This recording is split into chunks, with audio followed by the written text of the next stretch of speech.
একটা দেশ কিন্তু কখনোই একা চলতে পারে না, তাই না? আর একটা দেশ কিন্তু কখনোই একা একা ডেভেলপও হতে পারে না।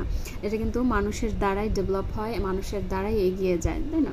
তো অতএব যেই মানুষগুলো বা যার হাত ধরে দেশ আগাবে বা যার দ্বারা দেশটা সামনের দিকে এগিয়ে যাবে, ডেভেলপ হবে, সেই মানুষটার ভেতরেই যদি মানে সংস্কার বোধ না থাকে বা সেই মানুষের মধ্যেই যদি মেধা না থাকে, সেই মানুষের মধ্যে যদি অনেস্টি বলে কিছু না থাকে, তার মধ্যেই যদি দুর্নীতি কাজ করে, তাহলে সেই দেশ কিভাবে আগাবে?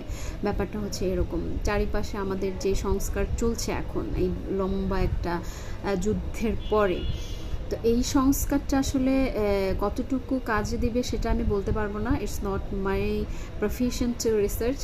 বাট এটুকু বলতে পারবো যে নিজের জায়গা থেকে নিজে যদি নিজের বিবেক, নিজের মনুষ্যত্বকে মানে সংস্কার